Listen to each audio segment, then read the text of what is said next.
get started.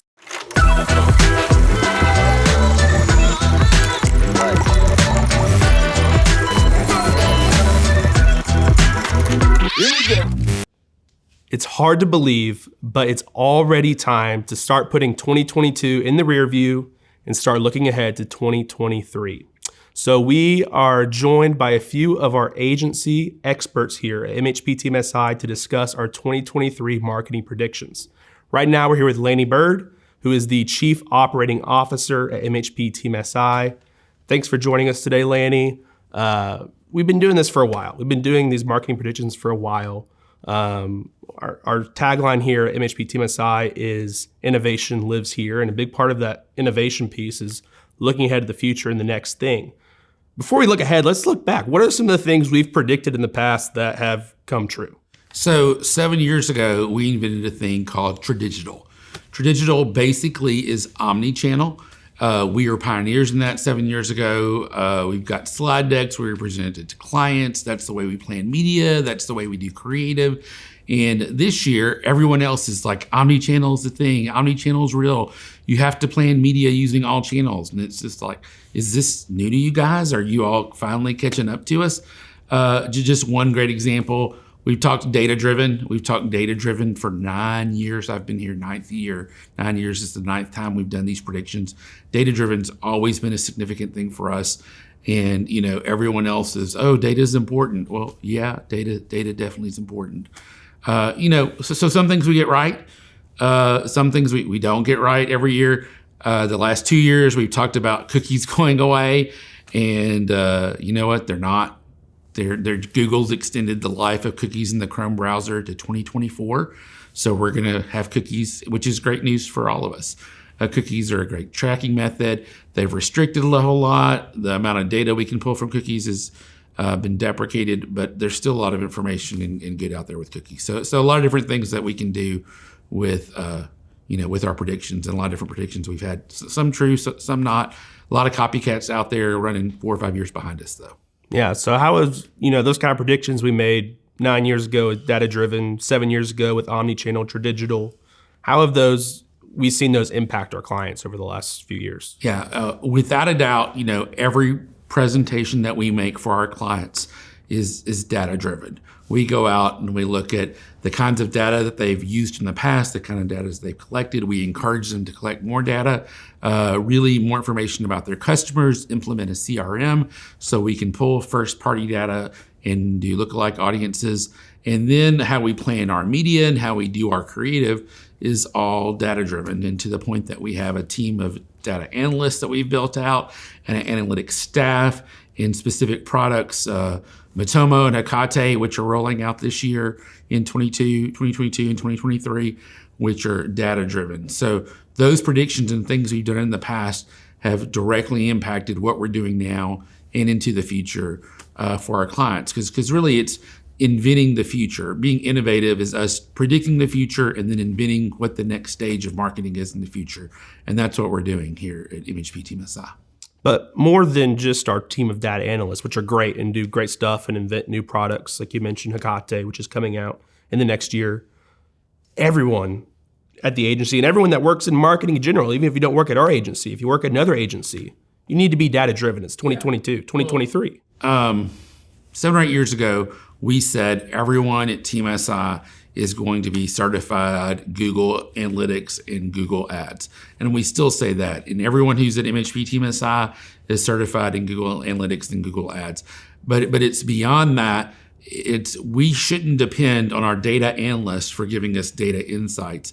I want everyone who works at MHP TMSI, including the creative, the graphic designers, the video people shooting this, our content producers, need to be able to read a dashboard, understand what's going on, and gain insights from the data that's there. They don't need to depend on analysts to do that. When people tell me, I need an analyst to help me read this and figure out what's going on, no, that's something that we expect of everyone in the marketing world, to be able to understand data and gain insights, actionable insights from data. And I think that's one of the big predictions that I have going into 2023, is that data is for all marketing, And it's like a level set for the game. If you want to play the data game, if you want to play the marketing game in 2023, you have to be data friendly.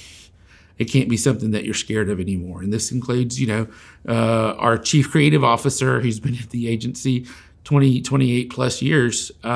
We expect Chip, and this is bad person to pick on, because Chip has always been strategic and always been creative, but Chip has to understand data and its impact. And everyone else on our creative team has to understand data. So beyond having the data, seeing the data, reading the data, we have to know how to use the data correctly. Yeah, the rest of it really doesn't matter unless you have actionable insights and using the data and understanding and changing what you can do. It's changing the way that we shoot something in a video studio because we get more views and more people watch it, changing the length of the video, changing the way we do the background, whether or not we use captions. Those are all things that everyone can have an impact in. And as an agency, we have to change our processes so we're pushing data out to every employee. So it's not just being understanding, but we have to have the processes where every employee has access to those dashboards and the data, and they can break it down themselves and see specifically on those pieces that they work on how their work impacts the data and changes things, and gain insights and change how they do their job from that. Yeah. So all of this data focus, I think, kind of drives back to another main point, and that is the need for a consumer first mindset in marketing. And we're using this data to really, nail down what does the consumer want, and how can we best reach them and give our message to them. When I looked at everything that could be going on in 2023, everything in the coming year, it really turns into consumer first. We can say the big R word is looming out there. The recession is out there, and people are predicting that. The way you combat a recession is a consumer first and precision in consumer first. So it's making sure, because people will choose who's ever the friendliest, consumer friendly. People will in fact pay more money for a product if you have a better customer experience. And that customer experience extends to your website as it becomes your business's front door, to how you connect first with your customers, how you make it easy to find information, how you answer questions on your website. And that extends to Google's zero answer, where you're the first page, the first answer that shows up on that right-hand column in the knowledge block, or even voice search. Google shows up. So if you're on Amazon or Siri and you ask a question, you want to have the kind of content on your website that Google can scrape, Amazon can scrape, and be able to put that out there as the answer. So question-oriented content. It's a chatbot on your website. Don't ask a customer to fill out a form. Have them engage with a chatbot on your website and engage with your company directly. And with an AI chatbot, or a chatbot that's AI powered, it can, again, scrape the content from your website, and you can answer hundreds of questions that customers may have. You can pull in their data. You can even set appointments, set appointments and sell pieces with the chatbot. You don't even have to have a form and fill out a shopping cart.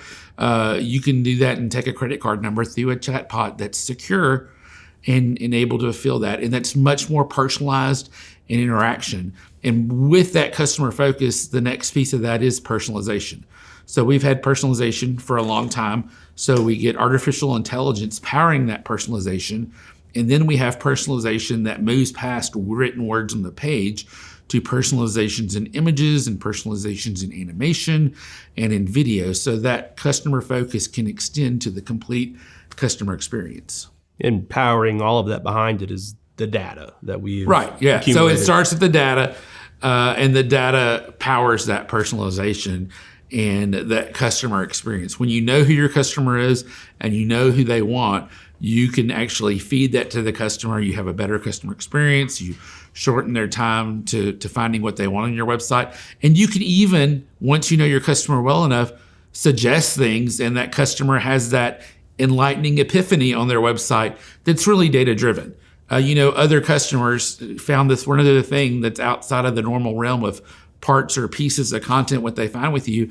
You can serve that up and suggest it, and it's that light bulb moment for that customer, but you know who they are and why they're like that, and you've served that up to them.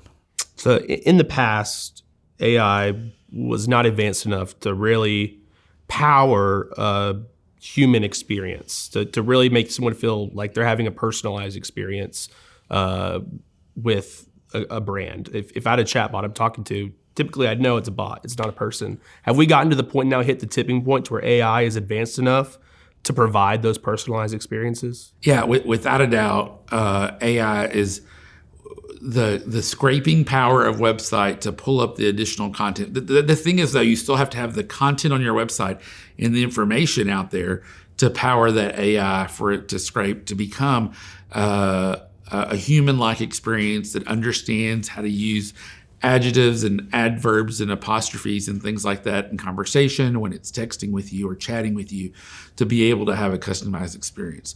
But many times I would say you're probably chatting with a chatbot when you don't even realize it, when you think it's a human. And when you do it really well, you have a call center behind it and a real human back there. So when the conversation goes to a point, it can flip to a human and almost be seamless in how that does that, because the human's going to be trained on the appropriate tone and answers for the website. And then the more conversations you have in your chat with humans, when it's handed over, the chatbot, the AI, gathers that next level of data. It scrapes from the conversation. It knows how to answer that question again when it's asked, so it doesn't kick it back over to the human. So the other thing about AI is it's constantly learning and growing and putting more information out there and extending its capabilities. So we're moving closer and closer to the point that you could have a large company with a small amount of employees. Yeah, without a doubt. From a customer service standpoint, if your company interacts with people online, with customers online, the number of actual people needed to run those conversations is shrinking, where we can have AI and allow a computer and the computing power to take care of that. So how has MHP Team SI, our family of companies, implemented those for clients over the past few years? So without a doubt, we have a lot of clients with different chatbots on their website. And a big piece of that is us helping clients develop the right kind of content on their site that answers all the potential questions and being able to think through that. And then also the personalization aspect. We have a number of clients with personalizations engines on their websites that are able to take clues from when the client comes in of what ad they clicked on, or their geographic location, or their previous visits to the website, and able to personalize their experience when they come to a website that makes it much more unique for them and customized. So we've talked a lot about AI and how AI is allowing us to do new, cool things in marketing and personalization. At the same time, we have a certain emphasis within our company that we are humans marketing to humans, that technology and data is great. At the same time, we can use our human insights, our human knowledge, our human instincts to hone the data and the technology in the correct way. Do you think that's still a necessity? Yeah, I mean, when we launched Doppio, our DSP that serves programmatic advertising, Doppio is a double shot of programmatic through AI, through really smart computers and really smart humans. And that's what we still use. Even with AI tools, they take a human to set it up, a human who understands who the audience is and why you're trying to reach it and what the KPIs are, and customizing that. And, we have a great team of people, again, who we're challenging to be deeper and stronger and better with our data understanding, who we're training every day. All of our employees are challenged to spend a day a month in training and education. And that's what's driving that human component of the AI, because we have to keep up with the AI. It's a challenge for us, but we challenge our employees to keep up with the AI, and that's something that we're able to do. So if you compare MHP Team SI, I think we have about 150, 160 employees right now. Not a small company, but not a massive company at the same time, to some of these other massive companies that have completely gone the route of AI. I mean, there's very little human interaction within their campaigns, thinking especially of programmatic, but I think in other ways as well.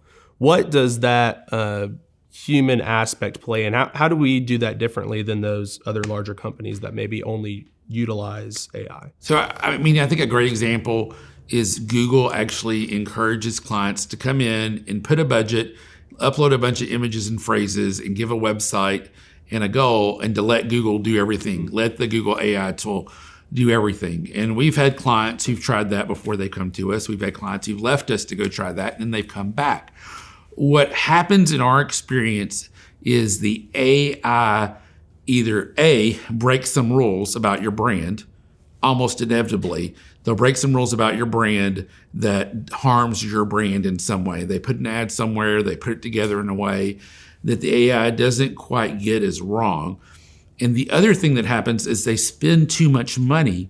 Their cost per lead, cost per conversion, cost per goal escalates beyond because they go to other programmatic ways and spend the money on platforms in ways that don't necessarily contribute to the bottom line. So when you start removing the human knowledge and expertise guardrails that we have around our AI, things are going to cost more. They're going to be more expensive. You're going to break some of your brand rules that long-term harm your brand, and you're going to, in the end, spend more money than you intended to, which, from Google's perspective, that's their goal. Spend more money with Google. Google's really happy with you. Our goal is to maximize our clients' conversions, whatever the cost from a performance marketing perspective. And when people can do that's what we want. That's what clients pay us for. Yeah. And that's how we make money, is to keep our clients. Yeah. So we've talked a lot about AI and data. Circle back to data privacy, because that's still a huge buzzword, and it seems like our use of data and our use of technology is getting bigger and bigger, but at the same time, there's more and more pressure to kind of hone that in and use data in a ethical way. So without a doubt, one of the big things in 2022, 2021, 2022 was GDPR, was the European Union's implementation of data, and we've seen how that affected the U.S. California has passed some fairly strict data laws, and those data laws apply when you market to California citizens. So that does affect a lot of our clients. And we're seeing big pushes legally across the U.S. For stronger, stricter data rules. And we're seeing some very specific implementations, Colorado most recently, of data privacy, data ownership. But really what it comes down to is being a good citizen with someone's data. And that's something that we've always encouraged our clients to be a good corporate citizen with their data, and only keep the amount of data that's needed, and be careful how you share, and not share that data, and be open about how you're using someone's data. Because data can be a positive experience for someone, and how we use someone's. We talked about AI. All that AI is derived from having data about people. And so that creates a positive customer experience. So a person sharing their data with us should be a positive experience for them. It should make a better experience. So that's really the goal of the data, rather than sharing the data and making more money off the data. That's not our goal of using data. More data should be a customer experience. And when you follow that process and those policies, you're being a good citizen and you're not breaking any rules. Because that's really, in the end, the goal of those laws. Because policy laws are going to be behind where we are technologically. It won't ever catch up with us. And when it does, it makes mistakes that really causes a lot of harm. So we have to ethically use the data and be a good citizen about how we use data. I'm involved in a lot of conversations with a lot of our partners about that. And we always put not only our clients first, but our clients' customers, the people they're advertising to, the people that they serve on a daily basis first with our data policies. Yeah. So I think that's going to continue to be a big push going forward.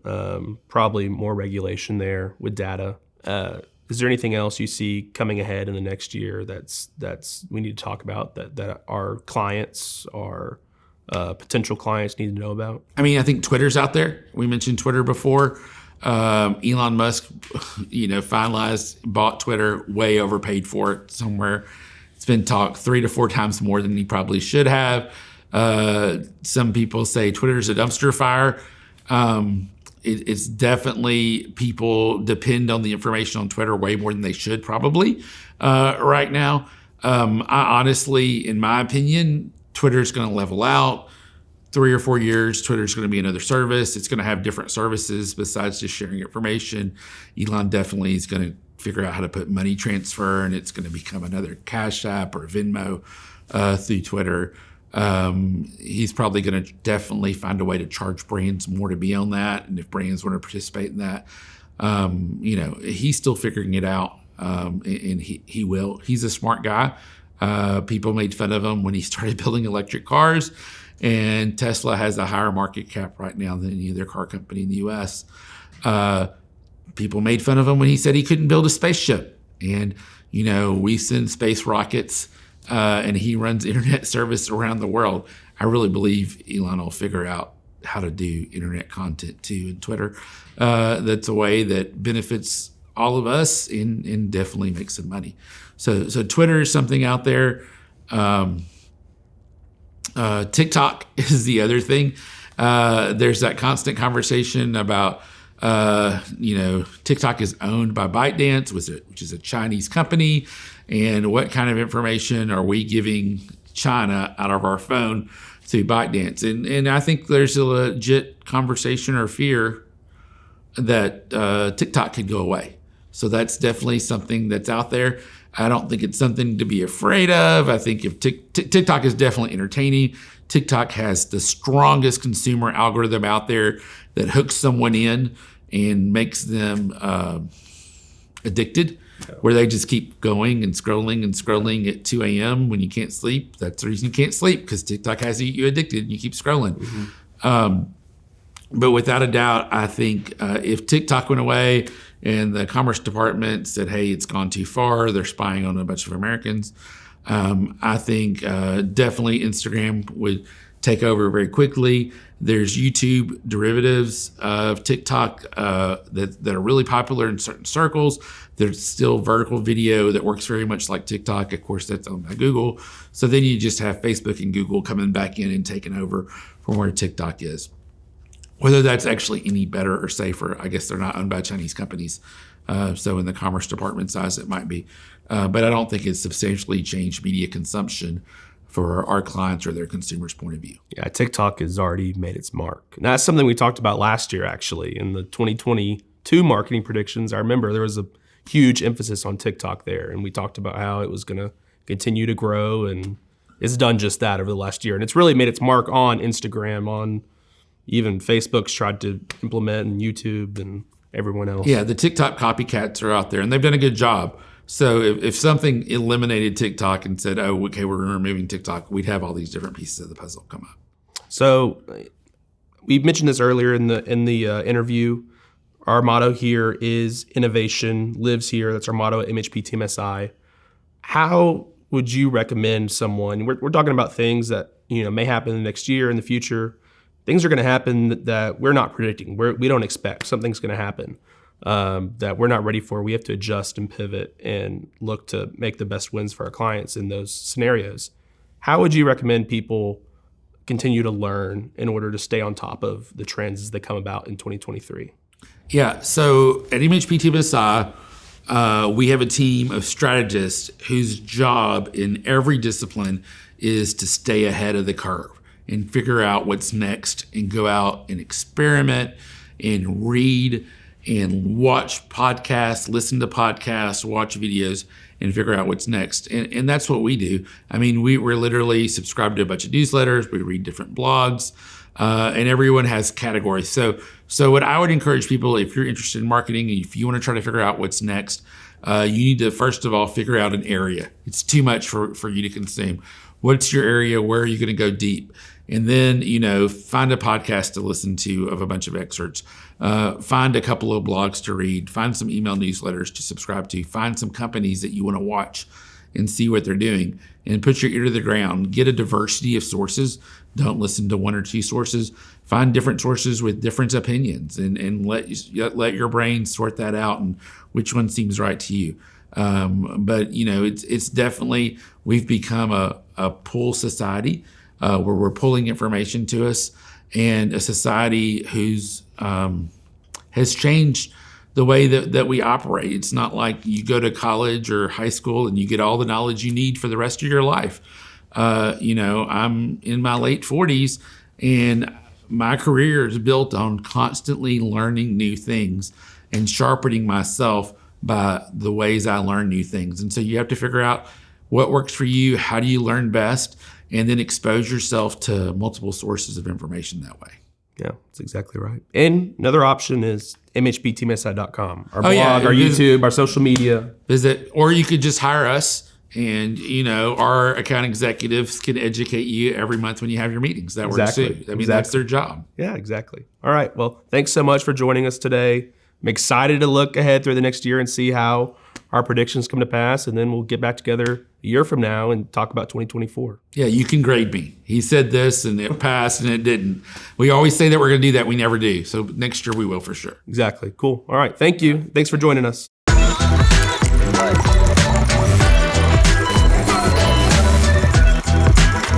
Here we go.